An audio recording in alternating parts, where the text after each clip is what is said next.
This video is brought to you by Dr. Kristen R. Bromley's Guitar Method Book Series and Online Music Academy.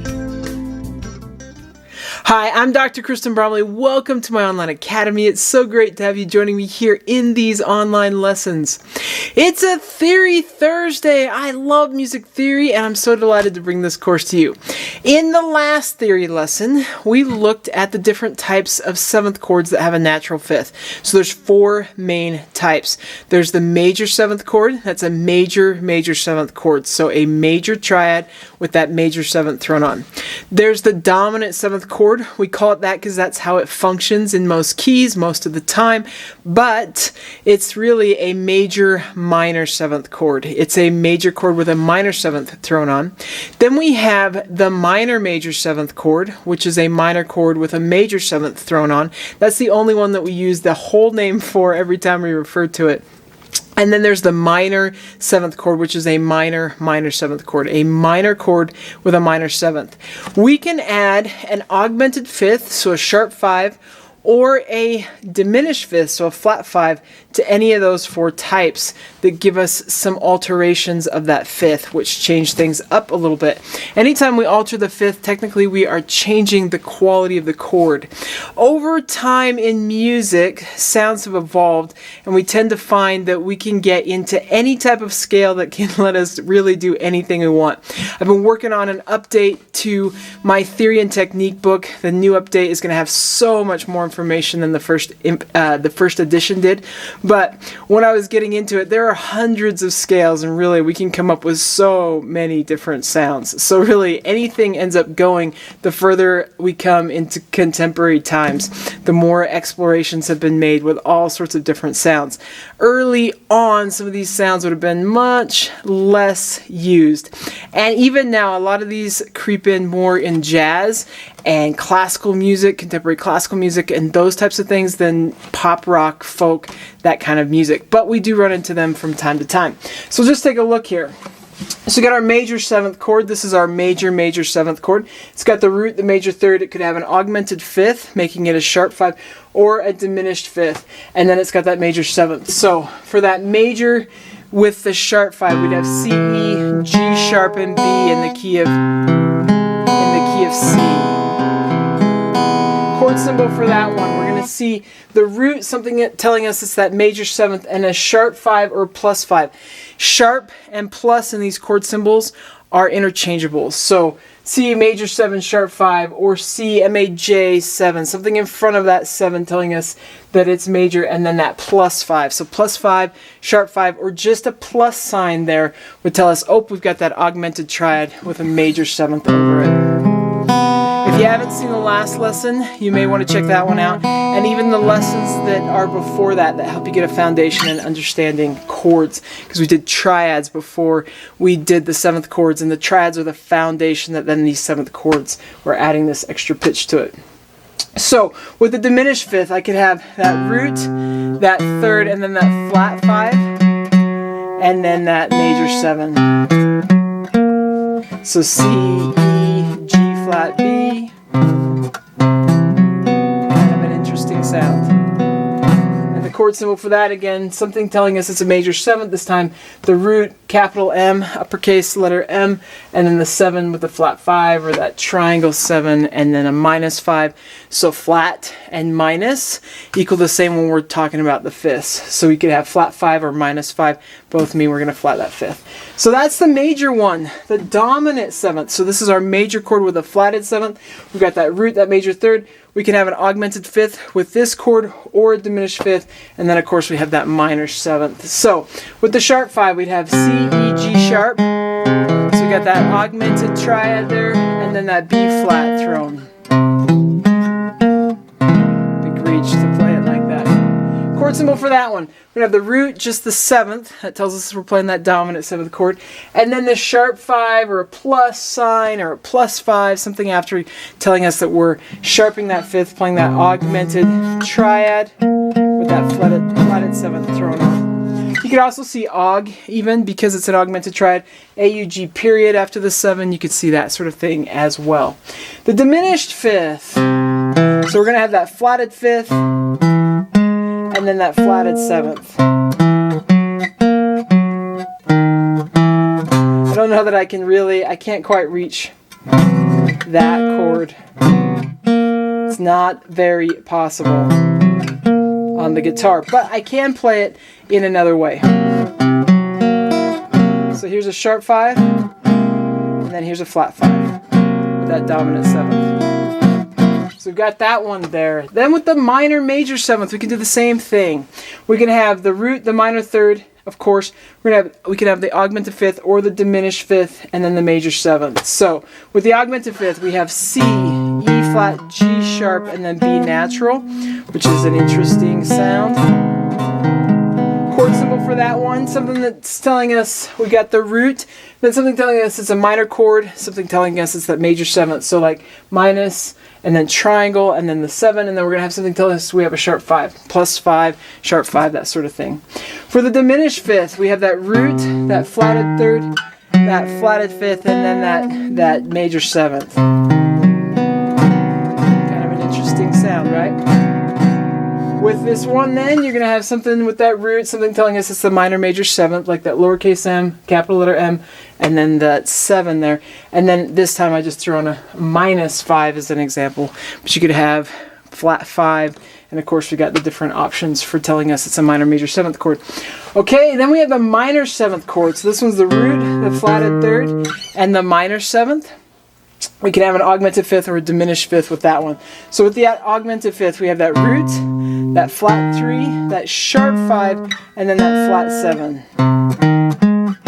Now with this one, I also can't play it exactly in that fashion, but I can play a different voicing of it. Pretty cool sound.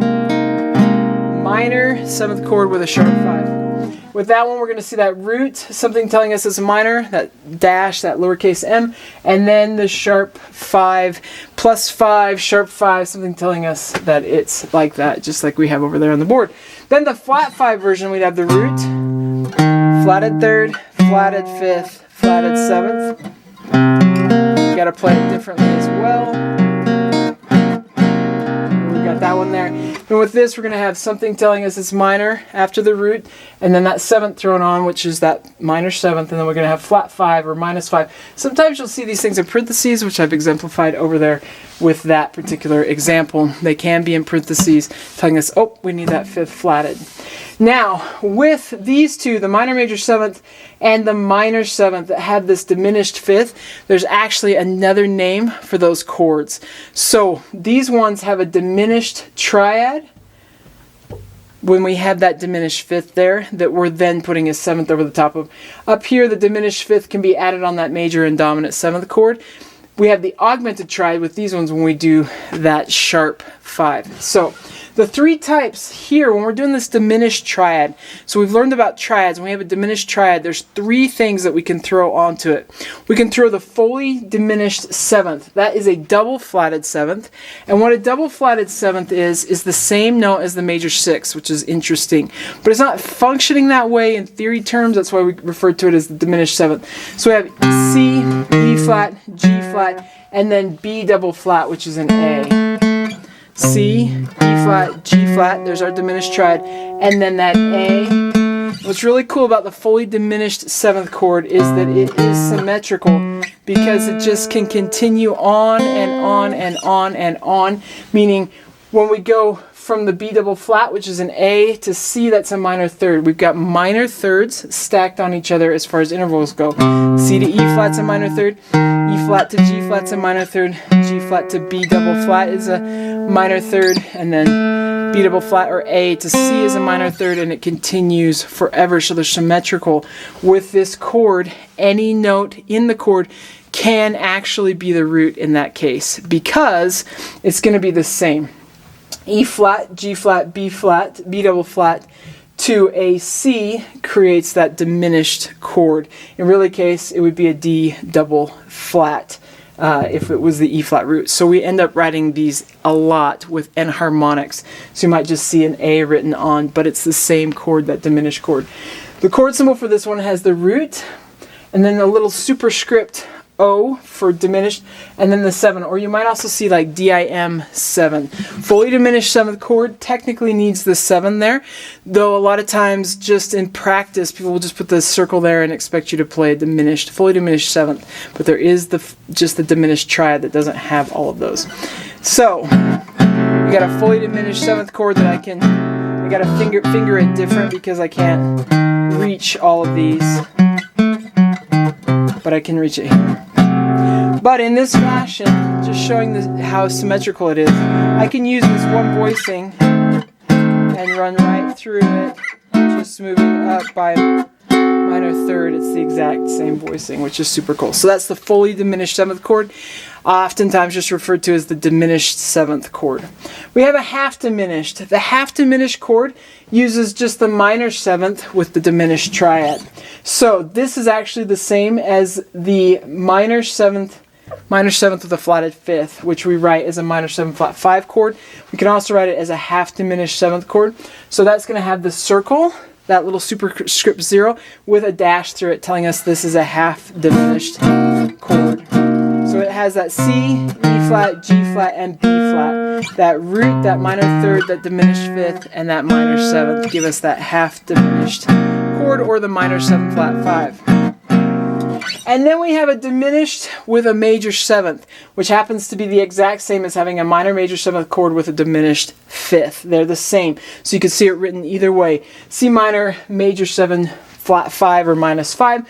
Or you could see it written as C diminished and then something telling us it's a major 7th. A lot of times it's written in parentheses, but it doesn't have to be. So you could have the triangle 7 after that diminished symbol. So this one has that root, that minor 3rd, that diminished 5th, and then that major 7th. So diminished chord with a major 7th thrown on. These we see in jazz. Most of these chords we see in jazz, but we sometimes run into them in the other styles that we play as well. We see a lot of these in jazz. We see them in contemporary classical music, that sort of thing. So super, super cool. I love this music theory. So in the next lesson, as we keep moving forward with these Theory Thursdays, we're going to look at ninth chords and how we can add ninths on to the different chords that we end up playing. And after that, we'll look at 11ths and 13ths. So we're going to start looking at what we call those upper extensions. That's what we're going to do next with these Theory Thursday lessons right now. So these come out on Thursdays, every Thursday. Of course, we got Technique Tuesdays on Tuesdays. We got jazz lessons that come out on Mondays, Wednesdays, or Fridays. We usually have 2 or 3 lessons coming out each week with those. We also have on Saturdays right now an improv, sort of improvising in the jazz or in the blues, rock, and pop styles. Working on jazz improv in the jazz course itself. And then we got hundreds and hundreds of lessons already released on the channel, working on finger picking and flat picking and just learning basic skills, how to play the guitar from 0 to far beyond. So there are lots and lots of lessons, quick answer video lessons that answer specific questions, just hundreds of lessons on the channel. So lots of great places to get help. Keep having fun, take care, and we'll see you again. If you found this video helpful, please hit the like button and subscribe to the channel. For more in-depth lessons and to progress through a free guitar course, check out my Guitar 101 series on YouTube and my guitar method books, which all come with access to hours of in-depth video lessons. You can find more information about me and my products at KristenBromley.com. Take care.